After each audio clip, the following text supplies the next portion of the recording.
Morning. Morning. ഞങ്ങൾ Thiruvananthapuram medical college cardiology വിഭാഗത്തിൽ നിന്ന് കേരള ഹാർട്ട് വന്നവരാണ്. തിരുവനന്തപുരം മെഡിക്കൽ കോളേജിലെ കാർഡിയോളജി വിഭാഗം ഹൃദ്രോഗത്തിനെ സംബന്ധിച്ച് കേരളത്തിൽ മുൻപന്തിയിൽ ചികിത്സ നൽകുന്ന ഒരു ഡിപ്പാർട്ട്മെൻറ്റാണ്. നമ്മുടെ കേരളത്തിൽ തന്നെ ഇന്ത്യയിൽ തന്നെ ആൻജിയോപ്ലാസ്റ്റി ചെയ്യുന്ന പ്രതിരോധ ചികിത്സാപരമായിട്ട് ഇന്ത്യയിലെ മുൻപന്തിയിൽ ഈ പ്രൊസീജിയേഴ്സ് ചെയ്യുന്ന ഒരു സ്ഥാപനമാണ്. ഞാൻ പറഞ്ഞത് സ്ഥാപനത്തിൻ്റെ മേന്മ കാണിക്കാനല്ല, അത്ര അധികം ഹൃദ്രോഗികൾ ചികിത്സ തേടി മെഡിക്കൽ കോളേജിൽ വരുന്നു. അപ്പോൾ ഇന്നത്തെ ഈ മീറ്റിങ്ങിൻ്റെ പ്രസക്തി സെപ്റ്റംബർ മാസം 29-ാം തീയതി എല്ലാ വർഷവും ലോക ഹൃദയ ദിനമായിട്ട് ആചരിക്കുന്നുണ്ട്. അപ്പോൾ എല്ലാ വർഷവും നമ്മൾ അതിൽ സജീവമായിട്ട് പങ്കെടുക്കാറുണ്ട്. ഹൃദയ ദിനമായിട്ട് ആചരിക്കുന്ന പ്രത്യേകത, ലോകത്ത് അറൗണ്ട് 18 മില്യൺ ഡെത്ത്സ് ഹൃദ്രോഗം മൂലം സംഭവിക്കുന്നുണ്ട്. അതായത് 1/3 ഓഫ് ദ ഗ്ലോബൽ ഡെത്ത് ഹൃദയ സംബന്ധമായ രോഗങ്ങൾ കൊണ്ടും അതിൽ പ്രത്യേകിച്ച് ഹൃദയാഘാതം കൊണ്ടാണ് സംഭവിക്കുന്നത്. അപ്പോൾ ഇത്രയുമായിട്ടും ക്യാൻസർ വളരെയധികം ഉണ്ടെങ്കിലും ഹൃദയ സംബന്ധമായ രോഗങ്ങൾ തന്നെയാണ് ലോകത്ത് മരണനിരക്കിൽ ഏറ്റവും കൂടുതൽ എത്തുന്നത്. ഈ കണക്ക് ലോകത്തെമ്പാടെന്ന് പറഞ്ഞാൽ പ്രധാനമായിട്ടും ഇതിൻ്റെ റിലയബിൾ കണക്കുകൾ വരുന്നത് വികസിത രാജ്യങ്ങളിൽ നിന്നാണ്. വികസ്വര രാജ്യങ്ങളായ ഇന്ത്യ പോലുള്ള രാജ്യങ്ങളിൽ കണക്കുകൾ ഉണ്ടെങ്കിലും അത് ഒരുപാട് അപര്യാപ്തമാണ് പറയാൻ.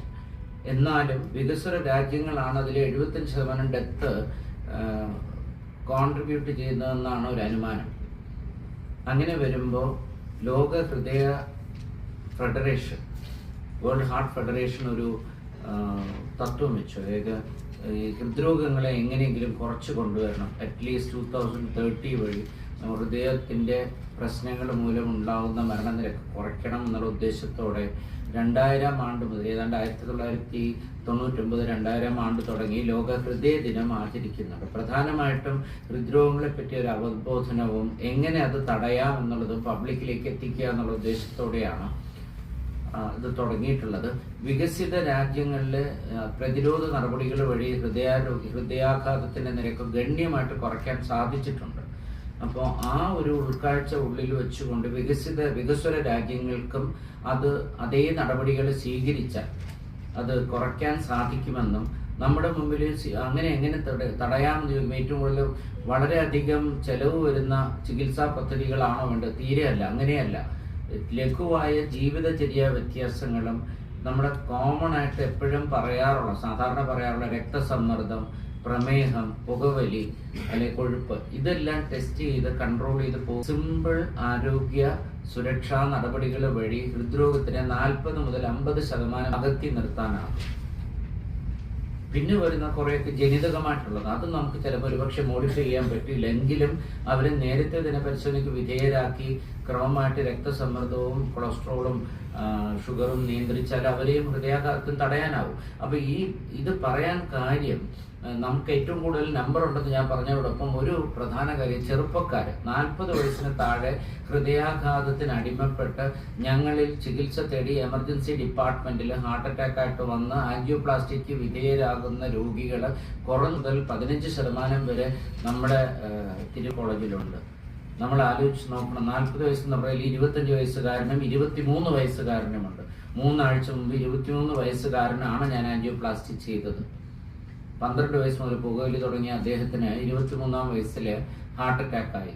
അതും ഹൃദയത്തിലെ വളരെ മോശപ്പെട്ട അറ്റാക്ക് എന്ന് പറയുന്ന ആൻറ്റിറിവോൾ ഹാർട്ട് അറ്റാക്ക് പറയും. ഹൃദയത്തിന് മുൻഭാഗത്തെ ഭിത്തി പൂർണ്ണമായും കേടായ ഒരു ഹാർട്ട് അറ്റാക്ക്. അപ്പോൾ അത് തീവ്രമാണ്. ഈ പ്രശ്നം ചെറുപ്പക്കാരുടെ ഇടയിൽ നമുക്കത് രൂക്ഷ പ്രശ്നമായിട്ട് സമൂഹത്തിൽ ഉയർന്നു വരുന്നുമുണ്ട്.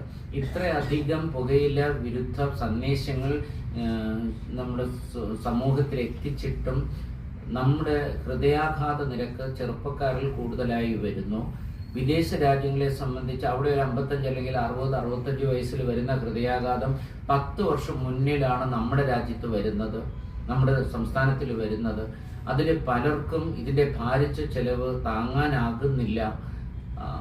ഇപ്പോൾ സർക്കാർ ആശുപത്രിയിൽ പലപ്പോഴും ആരോഗ്യപരമായ കാർഡും അങ്ങനെ സൗജന്യ ചികിത്സ കിട്ടുന്ന സംവിധാനങ്ങൾ ഉണ്ടെങ്കിലും ഒരു നല്ല ശതമാനം ആൾക്കാർക്ക് ഇത്തരം ചികിത്സകൾ തേടിപ്പിടിക്കാനുള്ള അവസരങ്ങൾ അപ്രാപ്യമാണ്.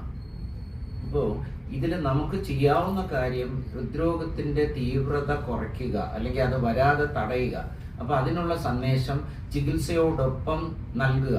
ഇപ്പം നമ്മൾ ഇവിടെ ഇരിക്കുന്ന പ്രൊഫസർ മാത്യു അയ്യപ്പ, ഞാൻ doctor Sivaprasad, professor Sibu sir, Binoy sir, Kerala heart ഫൗണ്ടേഷൻ്റെ അഡ്മിനിസ്ട്രേറ്റീവ് ഓഫീസർ, ഞങ്ങൾ കൂട്ടായിട്ട് ശ്രമിച്ച് ചികിത്സ നൽകി. എല്ലാ വൈദഗ്ധ്യവും ചികിത്സയിൽ നൽകാം, പക്ഷേ അതിനേക്കാൾ പ്രാധാന്യം രോഗം തടയുന്നതിലാണ്. തടഞ്ഞാൽ ഈ ഭാരിച്ച ചെലവ് കുറയ്ക്കാം. ഈ രോഗിയായിരുന്നതിന് മുമ്പ് തന്നെ രോഗത്തിന് അടിമപ്പെടാതെ രക്ഷപ്പെടാൻ സാധിക്കും എന്നുള്ള തത്വം മനസ്സിലാക്കിക്കൊണ്ട് ഈ ലോക ഹൃദയ ദിനം ആചരിക്കുന്നത്. ഇത്തവണത്തെ ഒരു തീം എന്ന് പറയുന്നത് യൂസ് ഹാർട്ട് ഫോർ ആക്ഷൻ എന്നാണ്. അത് കേൾക്കുമ്പോൾ ഒരു അരോചകമായിട്ട് തോന്നുന്നെങ്കിലും അതിൻ്റെ സന്ദേശം ശരിക്ക് കൃത്യമായ വ്യായാമ മുറകളോടെ ഹൃദയാരോഗ്യം സംരക്ഷിക്കുക എന്നുള്ളൊരു സന്ദേശം അതാണ് നൽകുന്നത്. ഇത് നടത്തുന്നത് ലോക ഹൃദയ ഫെഡറേഷൻ, വേൾഡ് ഹാർട്ട് ഫെഡറേഷൻ ആണ്. ഇതിൽ ആദ്യം നടത്തിയത് 2000-ലാണ്. ഈ സന്ദേശം ഉൾക്കൊണ്ട് തന്നെയാണ്. അപ്പോൾ ഓരോ തവണയും ഓരോ തീം പറയും. അപ്പോൾ ഇതിൽ ഏറ്റവും പ്രാധാന്യം പല തവണയായിട്ട് കാണുന്നത് വ്യായാമം കുറവെന്ന് ലോകമെമ്പാടുമുള്ള ഒരു തിരിച്ചറിവ്. അതാണ് ഹൃദയത്തിനെ സംരക്ഷിക്കാനുള്ള ആക്ഷൻസ് എടുക്കുക. ആക്ഷൻസ് മീൻസ് വ്യായാമം, ഭക്ഷണ രീതി, രക്തസമ്മർദ്ദം ഉണ്ടെങ്കിൽ അത് നിയന്ത്രിക്കുക, പ്രമേഹമുണ്ടെങ്കിൽ നേരത്തെ കണ്ടുപിടിച്ച് ക്രമമായിട്ട് കൺട്രോൾ ചെയ്യുക, കൊഴുപ്പ് നിയന്ത്രിക്കുക, സമീകൃത ആഹാരം, relaxed work atmosphere, work life balance, അതായത് ജോലിയും നമ്മുടെ ജീവിതവും തമ്മിലൊരു സന്തുലിത അവസ്ഥയിലെത്തുക. ഇപ്പോൾ ഈ അടുത്തിടയ്ക്ക് ഒരു ചെറുപ്പക്കാരി വളരെ സമ്മർദ്ദത്തിൽ അടിമപ്പെട്ട ഒരു IT പ്രൊഫഷണൽ മരണപ്പെടുന്ന ഒരു സാഹചര്യമുണ്ടായി. ഹൃദയാഘാതമാണ് അതിന് കാരണമായിട്ട് പറഞ്ഞത്. ശരിയാണ്, അമിതമായ ജോലി സമ്മർദ്ദം, വിശ്രമമില്ലായ്മ, ഇതെല്ലാം ഹൃദയാഘാതത്തിലേക്ക് വഴിതെളിക്കുന്നു എന്നുള്ളത് നമുക്ക് ഇവർക്ക് മനസ്സിലാവും. അപ്പോൾ കൂട്ടായിട്ട് ഡോക്ടർമാർ മാത്രം വിചാരിച്ചത് ഒരിക്കലും കുറയാൻ പോകുന്നില്ല. സമൂഹം നേരിട്ടിടപെട്ട്, സമൂഹം രാഷ്ട്രീയ ഇടപെടൽ, ഇതെല്ലാം നമ്മുടെ പോളിസി കൊണ്ടുവന്ന് അത് പ്രാവർത്തികമാക്കിയാൽ മാത്രമേ തടയാൻ സാധിക്കുകയുള്ളൂ. ഈ സന്ദേശം വിളംബരം ചെയ്യാനായിട്ടാണ് നമ്മുടെ പരിപാടികൾ ആസൂത്രണം ചെയ്തിരിക്കുന്നത്.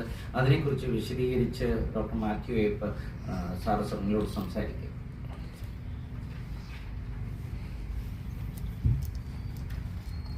എല്ലാവർക്കും നമസ്കാരം. ഇന്ന് ഇപ്രാവശ്യത്തെ വേൾഡ് ഹാർട്ട് ഡേ ഈ സൺഡേ ആണ്. നേരത്തെ ശിവപ്രസാദ് സാർ പറഞ്ഞല്ലോ, ഈ വേൾഡ് ഹാർട്ട് ഡേയുടെ സന്ദേശം എന്ന് പറയുന്നത് യൂസ് ഹാർട്ട് ആക്ഷൻ. ഇത് നമ്മുടെ അതിൻ്റെ ലിറ്റററി മീനിങ് അല്ല, ഒരു ഡീപ്പർ മീനിങ് ഇതിൻ്റെ അകത്തുണ്ട്. യൂസ് ഹാർട്ട് എന്ന് വെച്ചാൽ നിങ്ങളതിൻ്റെ ഹൃദയത്തിൽ നിന്ന് മനസ്സിലാക്കുക എന്നുള്ളൊരു മീനിങ്ങും അതിൻ്റെ അകത്തുണ്ട്. നിങ്ങൾ തന്നെ മനസ്സിലാക്കുക ഇതിനെ, നമ്മുടെ അസുഖത്തെക്കുറിച്ച്, നമ്മുടെ ഡ്രോബാക്സിനെ കുറിച്ച് നമ്മൾ തന്നെ മനസ്സിലാക്കണം. ഒരു മനുഷ്യൻ അല്ലെങ്കിൽ ഒരു കുടുംബം അല്ലെങ്കിൽ ഒരു സമൂഹം, നമ്മുടെ ഡ്രോബാക്സ്, ഹാർട്ട് ഡിസീസ് പ്രിവെന്റ് ചെയ്യുന്നതിൽ എന്തൊക്കെയാണ് ഡ്രോബാക്സ് നമ്മൾ തന്നെ മനസ്സിലാക്കി അതിനു വേണ്ടിയുള്ള പ്രതിരോധ പ്രവർത്തനം ഏറ്റെടുക്കണം. അതാണ് ഇപ്രാവശ്യത്തെ ഈ ഒരു മെസ്സേജിൽ നിന്ന് മീൻ ചെയ്തത്. അപ്പോൾ നമ്മളൊരു ഹൃദ്രോഗത്തിന്റെ കാര്യം എടുക്കുകയാണെങ്കിൽ തന്നെ എന്താണ് അതിന്റെ പല സ്റ്റേജസ് ആയിട്ടാണ്. നമുക്കറിയാമല്ലോ അതിന്റെ കാരണം ഹൈപ്പർ ടെൻഷൻ, ഡയബറ്റിസ്, സ്മോക്കിംഗ്, ഇതൊക്കെയാണ്. അപ്പം ഈ റിസ്ക് ഫാക്ടേഴ്സ് വരുന്നത് തന്നെ പ്രിവെന്റ് ചെയ്യുക, അതാണ് നമുക്ക് പറ്റുന്ന ഏറ്റവും നല്ലൊരു കാര്യം. അതാണ് നമുക്ക് ഹൈപ്പർ ടെൻഷൻ വരാതെ സൂക്ഷിക്കുക, ഡയബറ്റിസ് വരാതെ സൂക്ഷിക്കുക. അതാണ് first stage of prevention, primordial prevention എന്ന് പറയും.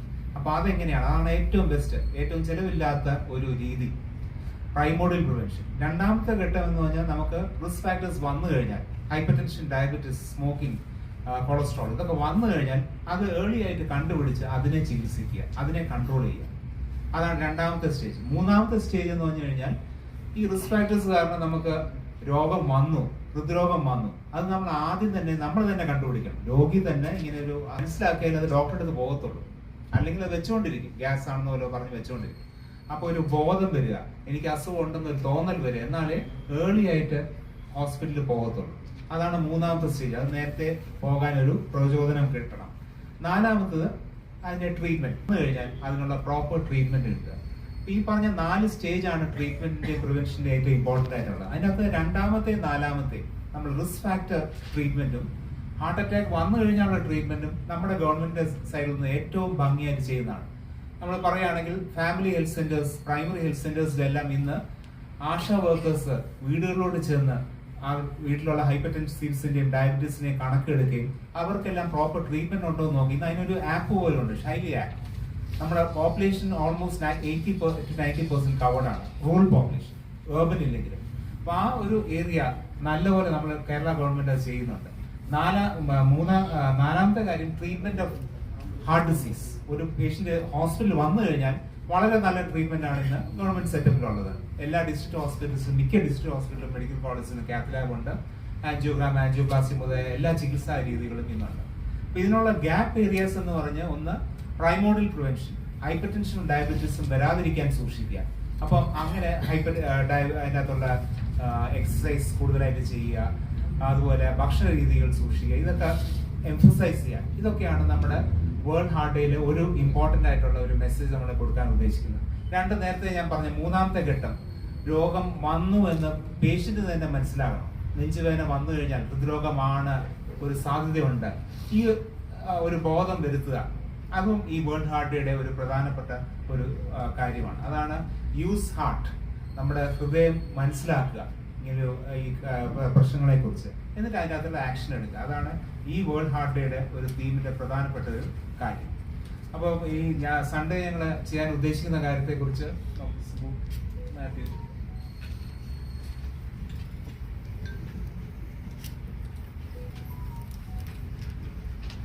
ഞാൻ ഡോക്ടർ സിബു മാത്യു. ശിവപ്രസാദ് സാറും മാത്യു സാറും പറഞ്ഞതുപോലെ നമുക്ക് ഹൃദ്രോഗത്തിന്റെ മരണം കുറയ്ക്കണമെങ്കിൽ, അല്ലെങ്കിൽ അതിന്റെ അപകടം കുറയ്ക്കണമെങ്കിൽ രോഗികളുടെ ഇടയിലോ ജനങ്ങളുടെ ഇടയിലുള്ള അവബോധം, അവയർനെസ് കൂട്ടേണ്ടതാണ്. അതിനു വേണ്ടിയിട്ടാണ് നമ്മൾ ഇങ്ങനെയുള്ള ഹൃദയ ദിനം ആചരിക്കുന്നത്. അപ്പൊ അതിനകത്ത് പലപ്പോഴും നമ്മൾ പറയുന്നത് നോ യുവർ നമ്പേഴ്സ് എന്ന് പറയും. നമ്മളുടെ പ്രഷർ എത്രയാണ്, ഷുഗർ എത്രയാണ് എന്നതിനെപ്പറ്റി അറിഞ്ഞിരിക്കുക, നമ്മുടെ റിസ്ക് എത്രയാണെന്ന് അറിയാം. ഇങ്ങനെയുള്ള ഒരു കാര്യത്തെ പറ്റിയിട്ട് നമ്മൾ, അതായത് അങ്ങനെയുള്ള കാര്യങ്ങൾ അവബോധം വരുമ്പോഴാണ് നമുക്ക് പ്രിവെൻഷൻ എന്നുള്ള, അല്ലെങ്കിൽ തടയുക എന്നുള്ളതിലേക്ക് മുന്നോട്ടെത്താൻ പറ്റും. പിന്നെ വേറൊരു കാര്യം എന്ന് പറയുന്നത്, നമ്മൾ ഈ പ്രാവശ്യം ഹൃദയ ദിന ആചരണത്തോട് കൂടി ചെയ്യാൻ ഉദ്ദേശിക്കുന്നത് ഒരു CPR, അല്ലെങ്കിൽ ഔട്ടർ ഹോസ്പിറ്റൽ കാർഡിയക് അറസ്റ്റ്, അല്ലെങ്കിൽ ഹൃദയ ആഘാതമുണ്ടായിട്ട് മരണപ്പെടുന്നതിന് എങ്ങനെ അത് ചികിത്സിക്കാൻ പറ്റുമെന്നുള്ളത്, അല്ലെങ്കിൽ എങ്ങനെ രക്ഷപ്പെടുത്താൻ പറ്റുമെന്നുള്ളത്, ജനങ്ങൾക്ക് എന്ത് ചെയ്യാൻ പറ്റുമെന്നുള്ളത് പഠിപ്പിക്കാനായിട്ടുള്ള ഒരു CPR ട്രെയിനിങ് ആണ് ഉദ്ദേശിക്കുന്നത്. അപ്പൊ നമ്മൾ നോക്കിക്കഴിഞ്ഞാൽ ഹാർട്ട് അറ്റാക്കിൽ 50% ആൾക്കാരും ആശുപത്രി എത്തുന്നതിന് മുമ്പ് മരിക്കുന്നതിന് ആശുപത്രിയിലെ സംവിധാനങ്ങൾ എത്ര ദൂരപ്പെടുത്തിയിട്ടും കാര്യമില്ല. അപ്പൊ ആശുപത്രി എത്തുന്നതിന് മുമ്പ് എങ്ങനെ രക്ഷപ്പെടുത്താമെന്നാണ് നോക്കുന്നത്. അത് എല്ലാ ഹാർട്ട് അറ്റാക്ക് എന്ന് പറയുന്നത് ഹൃദയാഘാതം നമ്മൾ വ്യത്യാസമുണ്ട്. ഹൃദയാഘാതം എന്ന് വെച്ചാൽ ഹൃദയം പെട്ടെന്ന് നിന്ന് പോകുന്നതാണ്. ഹാർട്ട് അറ്റാക്ക് എന്ന് വെച്ചിട്ടുണ്ടെങ്കിൽ ഹാർട്ടിലേക്കുള്ള രക്തോട്ടം തടസ്സപ്പെടുന്നതാണ്. ഹൃദയാഘാതം എന്ന് വെച്ചാൽ പെട്ടെന്ന് ഹൃദയം നിന്നുപോയി. ഹൃദയാഘാതം വരുന്നതിന്റെ കാരണം ഹൃദയത്തിന്റെ താളപ്പിഴകളായിരിക്കാം. അങ്ങനെ ഹൃദയാഘാതം ഉണ്ടായാൽ രക്ത ഓട്ടം തലച്ചോറിലേക്കില്ല. 3-4 മിനിറ്റിന്റെ ഉള്ളിൽ തന്നെ തലച്ചോറിലേക്കുള്ള രക്തോട്ടം നിലച്ചത് മൂലം തലച്ചോറിന് കേടുപാട് വരും. അപ്പൊ എത്രയും പെട്ടെന്ന് അവരെ ചികിത്സിച്ചില്ലെങ്കിൽ, അവർക്ക് അറ്റൻഷൻ കൊടുത്തില്ലെങ്കിൽ രക്ഷിക്കാനുള്ള സാധ്യത വളരെ കുറവാണ്. ഇത് എങ്ങനെ ചെയ്യാൻ പറ്റും? ഇതൊരു ആശുപത്രി കൊണ്ടുവന്നിട്ട് ചെയ്യാൻ പറ്റില്ല. ഇത് ചെയ്യുന്നതിന്, അല്ലെങ്കിൽ CPR, കാർഡിയോ പൾമണറി റിസസിറ്റേഷൻ, എത്രയും പെട്ടെന്ന് ഹാർട്ട് അറ്റാക്ക് അല്ലെങ്കിൽ ഹൃദയാഘാതം ഉണ്ടായ ഒരാളെ എങ്ങനെ രക്ഷിക്കാം എന്നുള്ളതിനെ പറ്റിയിട്ട് അവബോധം വരുത്തണം. ആർക്കാണ് കൂടുതൽ അവബോധം വരുത്തേണ്ടതെന്ന് ചോദിച്ചു കഴിഞ്ഞാൽ വേണമെങ്കിൽ പറയാം, നമുക്ക് ഓൾറെഡി ഹാർട്ട് രോഗികളായിട്ടുള്ള ആൾക്കാരുടെ ബന്ധുക്കൾക്ക് അവബോധം ഉണ്ടാവണം, അല്ലെങ്കിൽ റിസ്ക് കൂടുതലുള്ള വീട്ടുകാർക്ക്, അങ്ങനെയുള്ള ആൾക്കാർക്ക് അവബോധം ഉണ്ടാവണം. പക്ഷെ പൊതുജനങ്ങൾക്ക് എല്ലാവർക്കും ഇതിനെപ്പറ്റി നല്ലൊരു അവബോധം ഉണ്ടെങ്കിൽ മാത്രമേ നമുക്ക് കൂടുതൽ ആൾക്കാരെ രക്ഷിക്കാൻ സാധിക്കുകയുള്ളൂ. ഇപ്പൊ ഒരു ലക്ഷം ആൾക്കാരിൽ ഒരു 30 മുതൽ 100 പേര് വരെ ഒരു വർഷം ആശുപത്രിക്ക് പുറത്ത് ഹൃദയാഘാതം, പെട്ടെന്ന് ഹൃദയ സ്തംഭനം ഉണ്ടായി മരിക്കുന്നതാണെന്ന് കണക്ക്. അതിനകത്ത് 10% പേരെ മാത്രമേ പലപ്പോഴും നമുക്ക് രക്ഷിക്കാൻ പറ്റുള്ളൂ. നമുക്കിത് കൂടുതൽ രക്ഷിക്കണമെങ്കിൽ, ഓരോ സെക്കൻഡും പ്രധാനപ്പെട്ടാണ്, കൂടുതൽ രക്ഷിക്കണമെങ്കിൽ എത്രയും പെട്ടെന്ന് ഒരു CPR എന്ന് പറഞ്ഞിട്ടുണ്ടെങ്കിൽ ഹൃദയത്തിന്റെ പ്രവർത്തനവും ശ്വാസകോശത്തിന്റെ പ്രവർത്തനവും നമ്മൾ സപ്പോർട്ട് ചെയ്യുന്നതിനുള്ള കാർഡിയക് മസാജും വെന്റിലേറ്റർ സപ്പോർട്ടും. അതിനകത്ത് ജനങ്ങൾക്ക് ചെയ്യാവുന്നത് കാർഡിയക് മസാജ് ആണ്, ചെസ്റ്റ് കംപ്രഷൻ ആണ്. വെന്റിലേറ്റർ സപ്പോർട്ട് ചെയ്യാൻ എളുപ്പമല്ല. പക്ഷെ അതിനകത്ത് തന്നെ എങ്ങനെ ചെയ്യാൻ പറ്റും? കുറച്ച് മുമ്പ് ശിവപ്രസാദ് സാർ പറഞ്ഞ, പലപ്പോഴും പെട്ടെന്ന് ഒരാൾ കുഴഞ്ഞു വീഴുമ്പോൾ വീശുക, കാല് തിരുമുക, നെഞ്ചത്ത് വെറുതെ തിരുമുക, അങ്ങനെ ഒരു ഉപയോഗമില്ലാത്ത പല കാര്യങ്ങളും ചെയ്തിട്ട് കാര്യമില്ല. എങ്ങനെ പെട്ടെന്ന് രക്ഷിക്കാൻ പറ്റും? അപ്പോൾ അങ്ങനെ പെട്ടെന്ന് രക്ഷിക്കണമെങ്കിൽ നമുക്ക് CPR പറ്റി ഒരു അവബോധം ഉണ്ടാവും. അങ്ങനെ പൊതുജനങ്ങൾക്ക് CPR അവബോധം ഉണ്ടെങ്കിൽ 3 ഇരട്ടി മുതൽ 4 ഇരട്ടി വരെ ഈ രോഗികളെ രക്ഷിക്കുന്നതിനുള്ള സാധ്യത ഉണ്ട്. അപ്പോൾ അതിനെപ്പറ്റി നമുക്കൊരു അവബോധം ഉണ്ടാക്കുന്നതിന് ഒരു ദിവസം കൊണ്ട് മുഴുവൻ പഠിപ്പിക്കാൻ പറ്റില്ല എങ്കിലും ഒരു അവബോധം ഉണ്ടാക്കുന്നതിന് ഈ CPR ക്ലാസ്സസ് സഹായിക്കും. അതിനുവേണ്ടി പ്രത്യേക മാനിക്കിൻ അല്ലെങ്കിൽ ഇത് ചെയ്യുന്നതിന് എങ്ങനെ കാണിച്ചു കൊടുക്കാം എന്നുള്ള ഉപകരണങ്ങൾ നമ്മൾ റെഡിയാക്കുന്നുണ്ട്. അതിന് പറഞ്ഞു കൊടുക്കുന്നതിനുള്ള സ്പെഷ്യലിസ്റ്റ് ആൾക്കാരും നമ്മൾ പറഞ്ഞു കൊടുക്കുന്നുണ്ട്. വീഡിയോയും കാണിക്കും. അപ്പൊ ഇത് വളരെ ഉപയോഗപ്രദമായിരിക്കും. ഇത് ഒരു പ്രധാനപ്പെട്ട കാര്യമായിട്ടാണ് നമ്മൾ ഈ ഹൃദയ ദിനത്തിൽ നമ്മൾ ചെയ്യാൻ ഉദ്ദേശിക്കുന്നത്.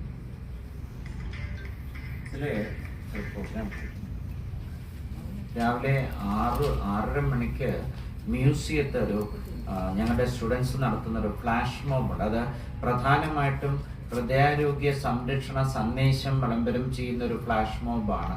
ഫ്ലാഷ് മോബ് ഉദ്ദേശിച്ചത് പബ്ലിക്കിന് കൂടുതൽ മനസ്സിലാകുന്ന രീതിയിൽ അത് അവതരിപ്പിക്കാനാണ്. അത് കഴിഞ്ഞൊരു സൂചനയായിട്ടൊരു വാക്കത്തോൺ, അത് മ്യൂസിയം തുടങ്ങി വെള്ളയമ്പലം വന്ന ഇൻസ്റ്റിറ്റ്യൂട്ട് ഓഫ് എഞ്ചിനീയേഴ്സ് ഹാൾ വരുന്ന ചെറിയൊരു വാക്കത്തോൺ, അതിൽ തന്നെ പ്ലക്കാർഡുകൾ, ഹൃദയാരോഗ്യ സംരക്ഷണ പ്ലക്കാർഡുകൾ പ്രദർശിപ്പിച്ചുകൊണ്ടുള്ളൊരു വാക്കത്തോണാണ്. അത് വാക്കത്തോൺ വന്നു കഴിഞ്ഞ് ഈ ഇൻസ്റ്റിറ്റ്യൂട്ട് ഓഫ് എഞ്ചിനീയേഴ്സ് ഹാളിൽ ഒരു മെഡിക്കൽ ക്യാമ്പ്, ഫാസ്റ്റിംഗ് ആയിട്ടുള്ള ബ്ലഡ് ഷുഗറും കൊളസ്ട്രോളും ഫ്രീ ആയിട്ട് 250 പേർക്ക് ചെക്ക് ചെയ്യാനുള്ളൊരു സൗകര്യം നമ്മൾ സജ്ജമാക്കിയിട്ടുണ്ട്. അവർക്ക്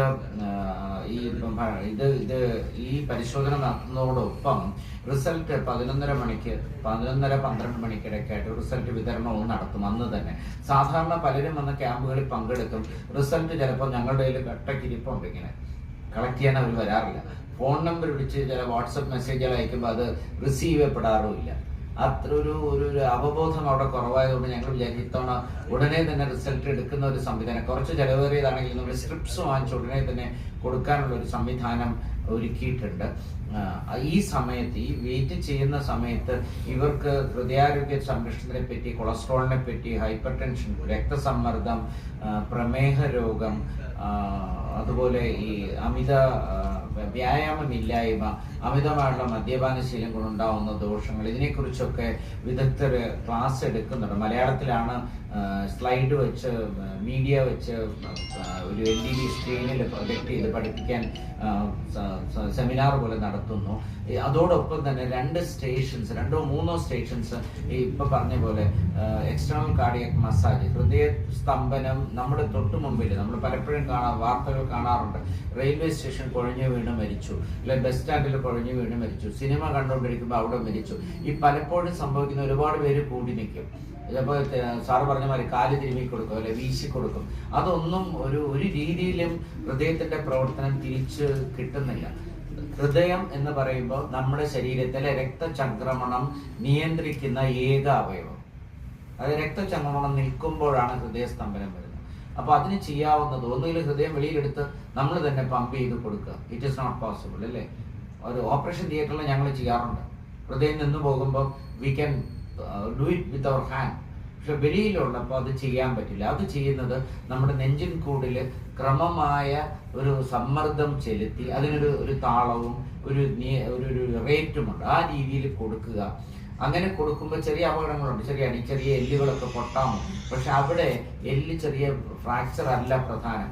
എങ്ങനെ ഹൃദയത്തിന് അറ്റ്ലീസ്റ്റ് ഒരു 70-80 മില്ലിമീറ്റർ രക്തസമ്മർദ്ദം ഉണ്ടാക്കാൻ സാധിക്കുമെങ്കിൽ ആ രോഗി മരണപ്പെടാതെ ആശുപത്രിയിൽ എത്തിക്കാൻ സാധിക്കും. അപ്പോൾ ഇത് ചെയ്യണമെങ്കിൽ സാറ് പറഞ്ഞത് ആദ്യത്തെ 4 മിനിറ്റിനുള്ളിൽ ചെയ്യണം. അത് ചെയ്തു കഴിഞ്ഞിട്ട് കാര്യം മെഡിക്കൽ കോളേജ് കൊണ്ടുവരും. ഇവരെ പലപ്പോഴും ഈ സ്റ്റാച്യൂവിൽ അറസ്റ്റ് ആയിട്ട് മെഡിക്കൽ കോളേജ് കാഷ്വാലിറ്റി ഡ്യൂട്ടി എടുക്കുമ്പോൾ കാർഡിയക് അറസ്റ്റ് ആയിട്ട് കൊണ്ടുവന്ന് റെസിസ്റ്റ് ചെയ്യാൻ ശ്രമിച്ചവരുണ്ട്. ചിലപ്പോൾ ഞങ്ങൾ വിജയിക്കും, പക്ഷേ അവരുടെ ബ്രെയിൻ ചിലപ്പോൾ കംപ്ലീറ്റ്ലി ഡാമേജ് ആയിപ്പോകും. ഒരു യൂസും ഇല്ലാത്ത ഒരു വെജിറ്റബിൾ ലൈഫിലേക്ക് അവർ പോകും.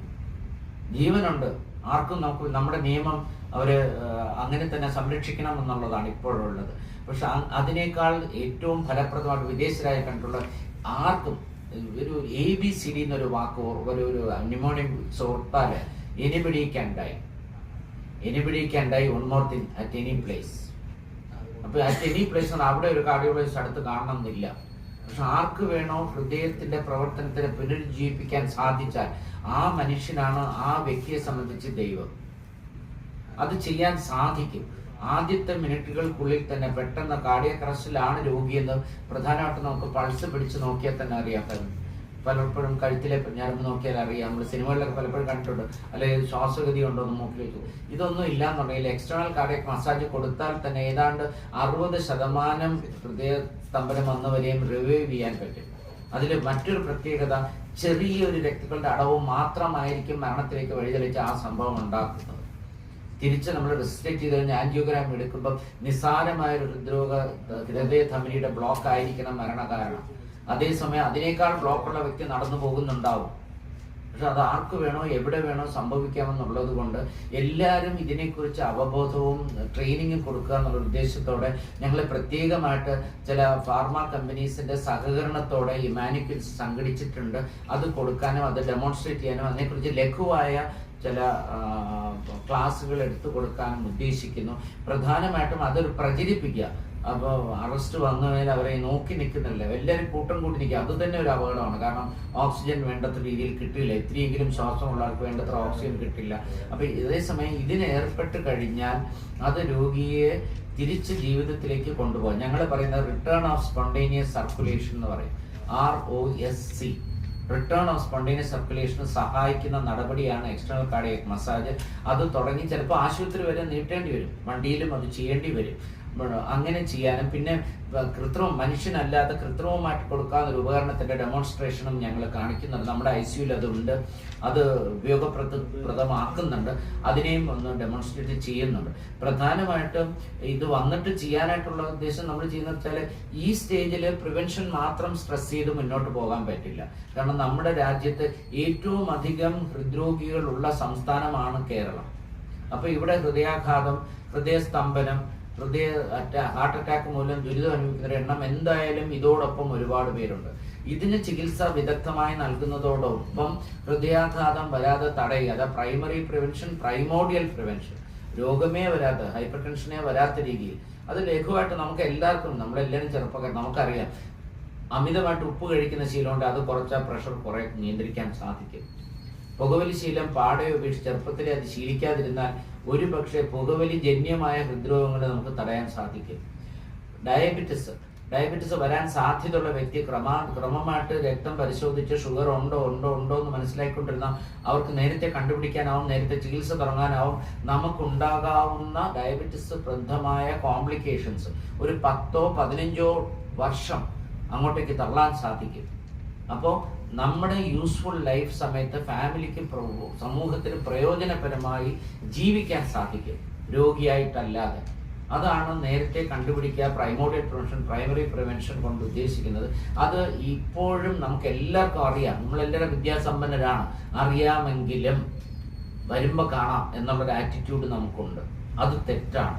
തടയാൻ സാധിക്കണം, തടയാൻ സാധിക്കും. നിസ്സാര ചെലവേ ഉള്ളൂ. അതിന് ഊന്നൽ കൊടുത്തിട്ടാണ് നമ്മൾ ഉദ്ദേശിക്കുന്നത്. ഇതിനെ പങ്കെടുക്കുന്ന വിശിഷ്ട വ്യക്തികൾ കേട്ടില്ല.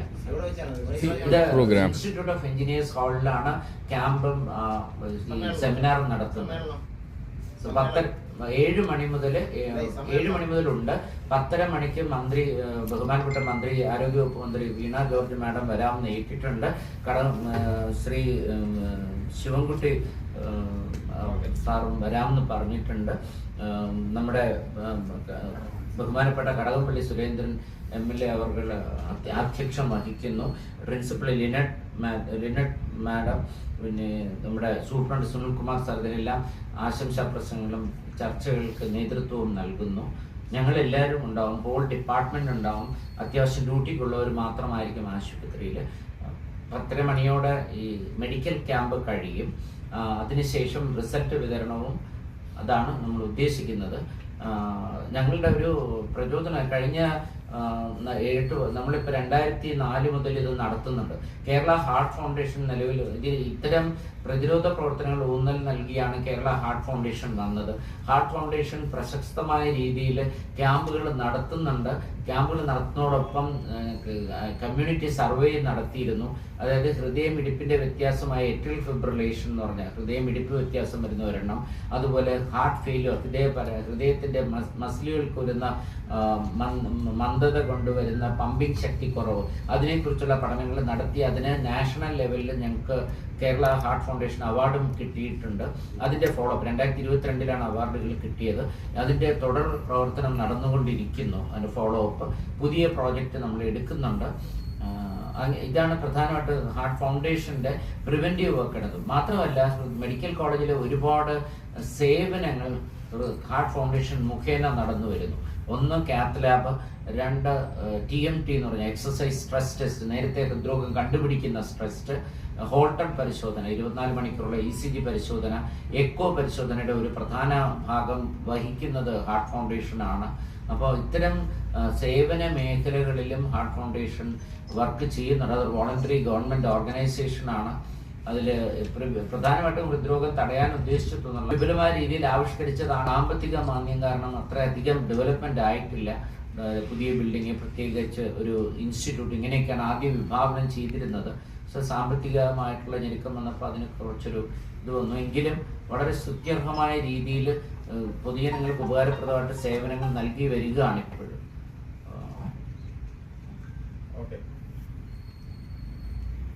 ഡേറ്റ് ഒന്നുകൂടെ പറഞ്ഞു സാർ. 29 സെപ്റ്റംബർ. എല്ലാ വർഷവും സെപ്റ്റംബർ മാസം 29 ആഴ്ച വ്യത്യാസം തന്നെ വേൾഡ് ഹാർട്ട് ഡേ ആഘോഷിക്കും. തുടക്കത്തിൽ 2011 വരെ സെപ്റ്റംബർ മാസത്തെ അവസാനത്തെ ഞായറാഴ്ചയായിരുന്നു ഇത് നടത്തിക്കൊണ്ടിരുന്നത്. പിന്നെയാണത് സെപ്റ്റംബർ 29 മതി എന്നൊരു തീരുമാനം വന്നത്. അപ്പൊ ഇത്തവണ സെപ്റ്റംബർ 21 ഈ മാസത്തെ അവസാനത്തെ ഞായറാഴ്ചയുമായി.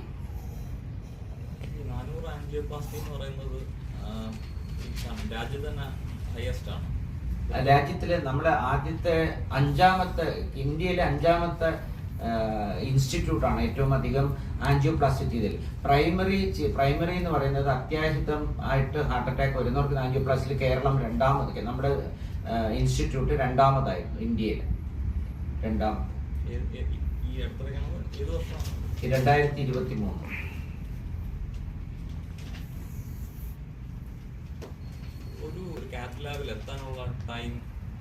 എത്ര സമയം വേണം? മെഡിക്കൽ കോളേജ് വരാന്തയിൽ പേഷ്യന്റ് കാഷ്വാലിറ്റിയിൽ എത്തിയാൽ വിത്തിൻ 30 മിനിറ്റ്സ് ആൻജിയോപ്ലാസ്റ്റി ശരിയായിട്ട് എല്ലാ പേപ്പേഴ്സ്, അതായത് പ്രധാനമായിട്ട് ആൻജിയോപ്ലാസ്റ്റിക്ക് ഒരു സാമ്പത്തികമായിട്ട് ചെലവുള്ള ഏർപ്പാട്, ഫ്രീ ഇതല്ല, നമ്മൾ കൊടുക്കുന്നത് ഗവൺമെന്റ് സ്കീമിൽ പെട്ട കാർഡുണ്ട്, ഗവൺമെന്റ് ഇൻഷുറൻസ് കാർഡ് ഉള്ളവർക്ക് വിത്തിൻ 30 മിനിറ്റ്സ് അവരുടെ ആൻജിയോപ്ലാസ്റ്റി കംപ്ലീറ്റ് ആയിരിക്കും. അതായത് ഫിനിഷ് ചെയ്ത് പേഷ്യന്റ് തിരിച്ച് ICUയിൽ എത്തിയിരിക്കും ആൻജിയോപ്ലാസ്റ്റി കഴിഞ്ഞ്. നമുക്ക് ഹിച്ചസ് വരുന്ന കാർഡ് ഇല്ലാതെ വരുന്ന ആൾക്കാർ അവരുടെ ഫൈനാൻസ് എങ്ങനെയാണെന്ന് അവർ അറേഞ്ച് ചെയ്തത്. അത് മാറി, ഒരുപാട് മാറിയിട്ടുണ്ട്. അത് കഴിഞ്ഞോണം പത്രവാർത്ത വന്നതോടൊപ്പം അതിനേക്കുള്ള റെക്ടിഫിക്കേഷൻ സ്റ്റെപ്സ് വന്നു. ഇപ്പോൾ അത് വളരെ സ്മൂത്തായിട്ട് വിത്തിൻ 30 മിനിറ്റ്സ് നമുക്കത് ചെയ്യാൻ സാധിക്കുന്നുണ്ട്. കാരണം ലോകമെമ്പാടും ഒരു ആൻജിയോപ്ലാസ്റ്റിക് ചെയ്യാൻ സാധ്യതയുള്ള ഒരു സെന്ററിലാണ് രോഗി എത്തിപ്പറ്റുന്നതെങ്കിൽ 30 മിനിറ്റിനുള്ളിൽ അത് കംപ്ലീറ്റ് ചെയ്യണം എന്നുള്ളൊരു നിബന്ധന വെച്ചിട്ടുണ്ട് വേൾഡ് ഹാർട്ട് ഓരോ കാർഡിയോളജിക്കൽ സൊസൈറ്റികളും. അങ്ങനെ വരുമ്പോൾ നമ്മൾ ഡിലേ ആക്കിയാൽ നമ്മൾ ഗൈഡ് ലൈൻ പ്രകാരമല്ല കാര്യങ്ങൾ നീക്കുന്നതെന്ന് വരും. അത് ഇപ്പം വ്യക്തമായി പരിഹരിച്ചിട്ടുണ്ട്. കാർഡ് പക്കാ കാർഡായിട്ട് വരുന്ന ആളിന് അപ്പോഴും തന്നെ ഇപ്പോൾ കാഷ്വാലിറ്റി ചിലപ്പോൾ 5 മിനിറ്റിനുള്ളിൽ ചെയ്ത കേസും ഉണ്ട്. കാഷ്വാലിറ്റിയിൽ നിന്നും നമ്മുടെ ICUയിലേക്ക് എത്താൻ ഒരു നില വ്യത്യാസമുണ്ട്. ഈവൻ അത് തന്നെ ഒരു റെഡ് സോൺ വെച്ചിട്ട് റാപ്പിഡ് പ്രയോറിറ്റി ട്രാൻസ്ഫർ നടക്കുന്നുണ്ട്. അങ്ങനെ വന്നു കഴിഞ്ഞാൽ കാത്ത് ലാബ് ഓൾറെഡി 24 മണിക്കൂറും സജ്ജമാണ്. ഓരോ ദിവസവും ഓരോ യൂണിറ്റാണ്, 24 മണിക്കൂറും സജ്ജമാണ്. പേഷ്യൻ്റ് എത്തി എലിജിബിൾ ആണെങ്കിൽ കാർഡും കാര്യങ്ങളെല്ലാം പതിച്ച് കിട്ടിക്കഴിഞ്ഞാൽ വിത്തിൻ 5 to 10 മിനിറ്റ്സ് ചെയ്ത കേസസ് ധാരാളമുണ്ട്. അതേസമയം ഡിലേ വന്നത് കാർഡിൽ ചിലപ്പോൾ പേര് മാറിയായിരിക്കും, അല്ലെങ്കിൽ വയസ്സ് മാറിയായിരിക്കും, അല്ലെങ്കിൽ സ്പെല്ലിംഗ് തെറ്റായിരിക്കും. അത് കറക്ഷൻ ചിലപ്പോൾ സമയമെടുക്കും. അത് രോഗികൾ മുൻകൂട്ടി കണ്ട് കറക്റ്റ് ചെയ്ത് വെക്കേണ്ട കാര്യമാണ്. അല്ലാതെ ഒരു ഡിലേ പഴയ പോലെ ഡിലേ ഇല്ല. സാർ, ഈ ജിമ്മിലെ എക്സസൈസ് ഇത് ശരിക്കും എക്സസൈസ് ആണോ? അപ്പം നമ്മളൊരു ജിമ്മിലെ അത് വ്യായാമമായിട്ട് കണക്കാക്കാൻ പറ്റും? ഒരു രണ്ട് കാര്യങ്ങൾ നമുക്ക് ഐസോട്രോണിക്കും ഐസോമെട്രിക്കും ടൈപ്പ് ഓഫ് എക്സസൈസസ് ഉണ്ട്. നമുക്ക് ഏറ്റവും നല്ലത് എയറോബിക് എക്സസൈസസ്. എയറോബിക് മീൻസ് നമ്മൾ മൂവ് ചെയ്യുന്നു, വെയിറ്റ് അധികം. എന്നാൽ ഒരു പ്രായം കഴിയുമ്പോൾ നമ്മുടെ മസിലുകളുടെ ടോൺ കുറഞ്ഞു തുടങ്ങും. ഐസോമെട്രിക് മാത്രം പോരാ, അപ്പോൾ ഐസോട്രോണിക്കും വേണം. അങ്ങനെ വരുമ്പം ലേശം വെയിറ്റ് എടുക്കുന്ന എക്സസൈസസും ആവശ്യമുണ്ട്. അതേസമയം നമുക്ക് ഭയങ്കര വെയിറ്റ് ലിഫ്റ്റിംഗ് പോലെ ഈ വെയിറ്റ് ലിഫ്റ്റേഴ്സ് ചെയ്യുന്ന പോലെ അത്ര ഭയങ്കര വെയിറ്റ് ഒക്കെ എടുത്ത് നമ്മുടെ പരമാവധി സ്ട്രെയിൻ എടുത്ത് അങ്ങനെ ഒരിക്കലും ചെയ്യണമെന്നില്ല. നമ്മുടെ കപ്പാസിറ്റി എത്രയോ അതിൻ്റെ 80% അച്ചീവ് ചെയ്യാൻ സാധിച്ചാൽ അത് തന്നെ മതി നമ്മുടെ ടോൺ മെയിൻറ്റെയിൻ ചെയ്യാൻ. പക്ഷെ ഒരു ദിവസം 80% അച്ചീവ് ചെയ്യുമ്പോൾ ക്രമമായിട്ട് ചെയ്യുന്ന ആളിന് ഒരു മാസം കഴിയുമ്പോൾ അത് വ്യക്തമായിട്ട് നിങ്ങൾ 20 കിലോ എടുക്കാൻ പ്രയാസപ്പെടുന്ന ആളിന് ഒരു മാസം കഴിയുമ്പോൾ സുഖമായിട്ട് 20-30 കിലോ എടുക്കാൻ സാധിക്കും. 40 വയസ്സുള്ള ഒരു രാജ്കുമാർ ഒരു ഫിലിം ബാംഗ്ലൂരിലെ പുള്ളി എക്സസൈസ് അങ്ങനെയാണ് മരിച്ചത്. എന്തോ ഓവർ എക്സസൈസ് ആണ്. ഇതിൽ 2-3 കാര്യങ്ങളുണ്ട്. നമ്മളിപ്പോൾ ഹാർട്ട് അറ്റാക്കിനെ കുറിച്ച് മാത്രമാണ് ഞാൻ സംസാരിച്ചത്. ചില അരിത്മിയ എന്ന് പറഞ്ഞൊരു സംഗതിയുണ്ട്. ഹൃദയത്തിൽ നിന്ന് പുറപ്പെടാവുന്ന ഇടിപ്പ് വ്യത്യാസങ്ങൾ. അതിൽ പ്രധാനമായിട്ട് പറയുന്ന ഹൃദയ ഭിത്തിക്ക് വരുന്ന ചില രോഗങ്ങളുണ്ട്. ഹൈപ്പർട്രോഫിക് കാർഡിയോ മയോപ്പതി എന്ന് പറയും. ചെറുപ്പക്കാരിലാണ് പൂർണ്ണമായും കൂടുതലും കണ്ടുവരുന്നത്. അത് ഹൃദയത്തിന്റെ ഭിത്തി സാധാരണ ചിലപ്പോൾ ഒരു 10 മില്ലിമീറ്റർ തിക്കായിരിക്കും, അല്ലെങ്കിൽ 12 മില്ലിമീറ്റർ തിക്കായിരിക്കും. ഈ വ്യക്തികൾക്ക് അത് ചിലപ്പോൾ 15, 30, 20, 26 അങ്ങനെ കാണും, തിക്നെസ് കൂടിയിട്ട്. അങ്ങനെയുള്ളവരുടെ ഹൃദയത്തിന്റെ പേശികൾക്ക് ഇടിപ്പ് വ്യത്യാസം ഉണ്ടാക്കാനുള്ള ഒരു സാധ്യതയുണ്ട്. ആ സാധ്യതയുള്ളവർ കൂടുതൽ എക്സസൈസ് ചെയ്യുമ്പോൾ പെട്ടെന്ന് ഇടുപ്പ് ക്രമം തെറ്റി ഹൃദയം താളം തെറ്റി ഇടിക്കും. ആ താളം തെറ്റി ഇടിക്കുന്നതോടൊപ്പം പമ്പ് നിൽക്കുകയും മരണപ്പെടുകയും ചെയ്യും. ഇത് സഡൻ ഡെത്ത് ഉണ്ടാക്കും. ഇതാണ് പലപ്പോഴും അത്ലറ്റ്സിനും ഓവർ എക്സസൈസ് ചെയ്യുന്ന ആൾക്കാർക്കും ചിലപ്പോൾ സംഭവിക്കുന്നത്. അറിയപ്പെടാതെ പോകുന്ന ഹൈപ്പർട്രോഫിക് കാർഡിയോ മയോപ്പതി എന്ന് പറഞ്ഞ രോഗം. അത് നേരത്തെ എന്തെങ്കിലും സംശയം ഉണ്ടെങ്കിൽ എക്കോ പരിശോധന വഴി കണ്ടുപിടിക്കാവുന്നതേ ഉള്ളൂ. ഒരു വർഷത്തിനിടയിൽ ഈ ആൻജിയോപ്ലാസ്റ്റി ചെയ്യുന്ന കേസുകളുടെ എണ്ണത്തിൽ ഒരു വർഷത്തിനിടയിൽ കഴിഞ്ഞ പ്രളയദിനം തൊട്ട് ഈ വർഷത്തിൽ നിൽക്കുമ്പോൾ തിരുവനന്തപുരത്ത് തന്നെ ആൻജിയോപ്ലാസ്റ്റി കേസുകളുടെ എണ്ണത്തിൽ കുറവാണോ അതോ കൂടുതലാണോ? ഞങ്ങൾക്ക് ആൻജിയോപ്ലാസ്റ്റി ഓരോ വർഷവും കൂടി വരുന്നേ ഉള്ളൂ, കുറയുന്നില്ല.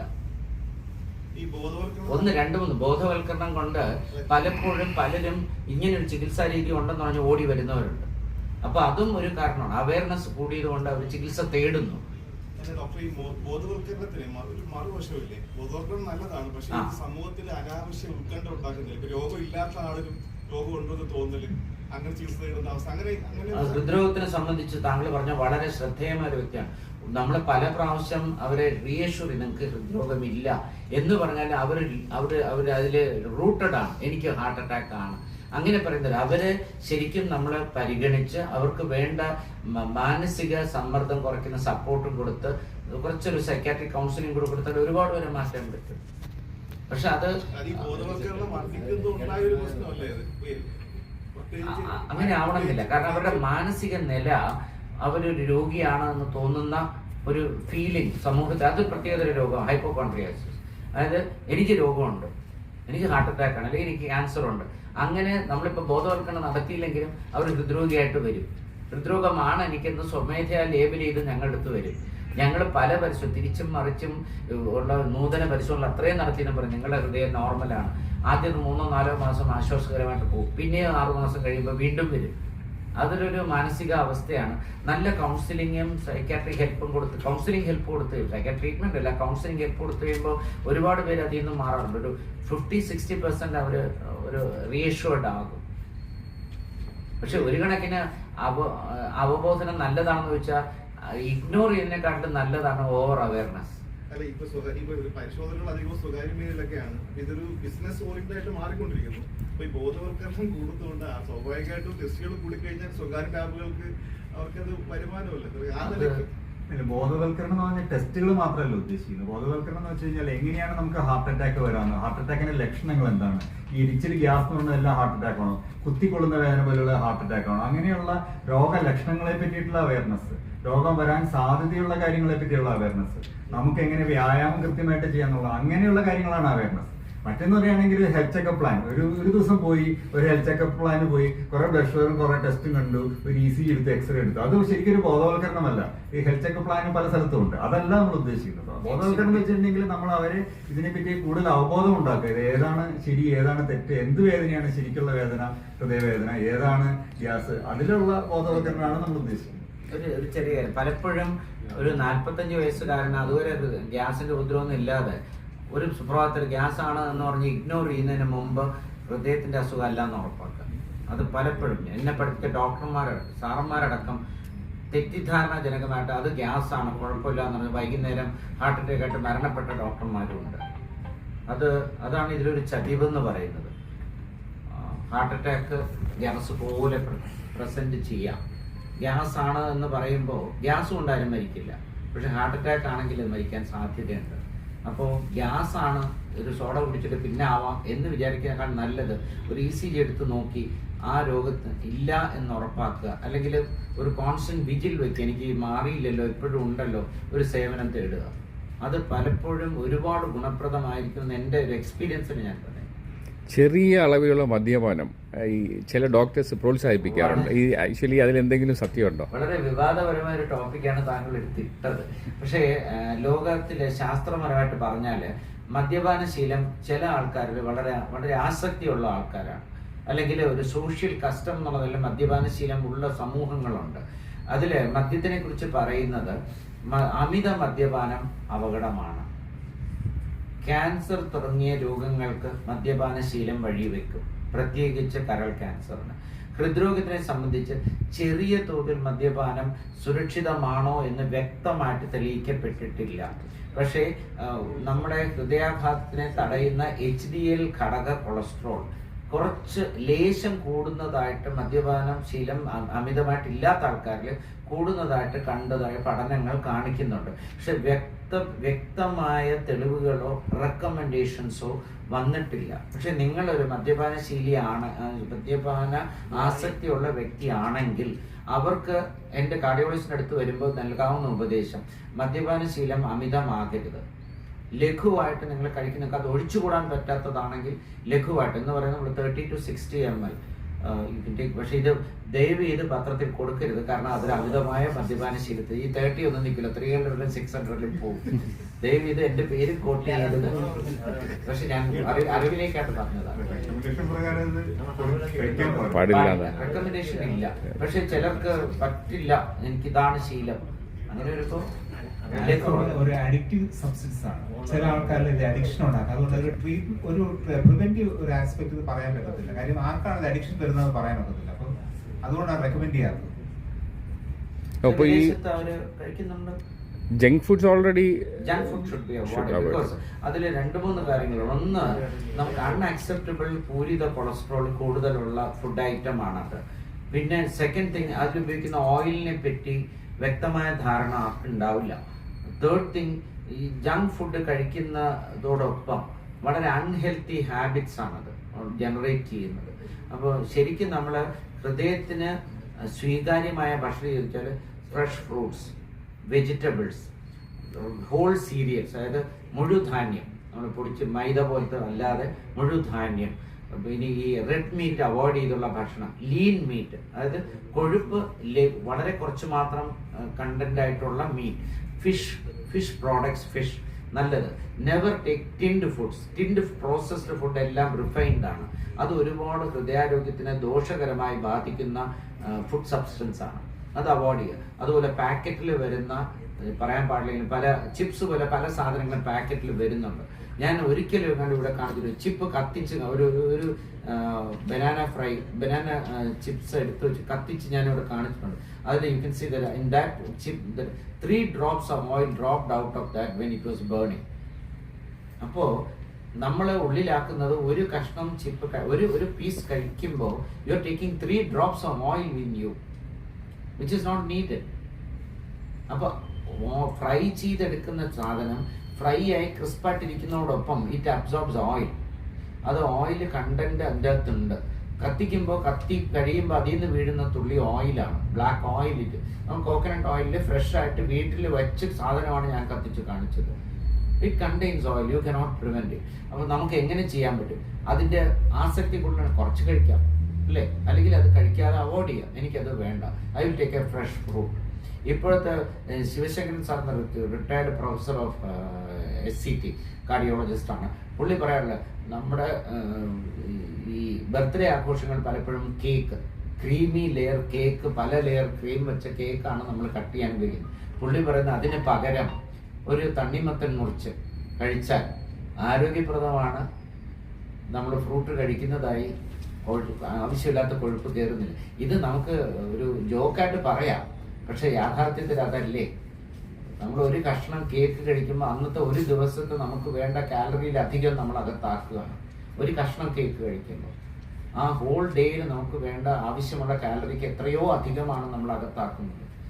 നമ്മൾ അവിടെ നിർത്തില്ല. അത് കഴിഞ്ഞ് നല്ലൊരു സംശയസ് ലഞ്ചും കഴിച്ചേ പോവുള്ളൂ. കല്യാണത്തിനോ ഇതിന് പോയാൽ നമ്മുടെ സദ്യ തന്നെ 700 മുതൽ 800 കാലറി മുകളിലാണ് ഒരു ഹിന്ദു മാരേജിൽ വരുന്ന സദ്യ വരുന്നത്. നമ്മുടെ അതേസമയം നമ്മളൊരു ആവറേജ് വർക്ക് ചെയ്യുന്ന ഒരാൾക്കൊരു 400-450 കാലറി മതി ഉച്ചക്കലത്തെ ഭക്ഷണത്തിൽ. നമ്മൾ ആ ഒരു ഉച്ച ഭക്ഷണം കഴിക്കുന്ന ചിലപ്പം 800-850 കാലറി ആയിരിക്കും. അടുപ്പിച്ച് ഒരാഴ്ച കല്യാണം ഉണ്ടെങ്കിൽ ഒരാഴ്ച കൊണ്ട് നമുക്ക് ആവശ്യത്തിലധികം കാലറി കയറും, തടി വരും. Sir, but tea and coffee അല്ലെ ഒരു ദിവസം എത്ര ചായ കുടിക്കാം? മാക്സിമം 4 അങ്ങനെയുണ്ടോ? വൺ തിങ് ഇസ് ടീയിൽ കോഫിയിലും കഫീൻ എന്ന് പറയുന്നത് കണ്ടിട്ടുണ്ടോ? ടീ കോഫി കഴിക്കുമ്പോൾ പല കാര്യങ്ങളും നമ്മൾ അറിയാതെ കയറുന്ന സാധനങ്ങളുണ്ട്. അതിനകത്ത് നമ്മൾ പഞ്ചസാരയിട്ട് ടീ കഴിക്കുന്നതാണെങ്കിൽ എത്ര സ്പൂൺ പഞ്ചസാര ഒരു ദിവസം കഴിക്കും? കൂടുതലാണ്. ഇത് 4 സ്പൂൺ 5 സ്പൂൺ പഞ്ചസാര തന്നെ അതിനകത്ത് കയറും.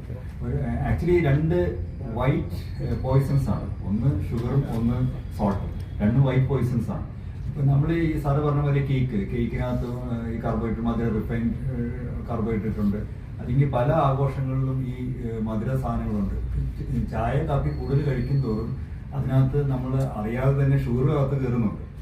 1-2 ചായ 2-3 ചായ കഴിക്കുന്ന കുഴപ്പമില്ലായിരിക്കാം. പക്ഷെ എത്ര ചായ കൂടുന്നോറും അത്രയും പ്രശ്നമാണ്. വിത്തൗട്ട് ഷുഗർ ആണെങ്കിൽ അത്രയായിരിക്കും നല്ലത്.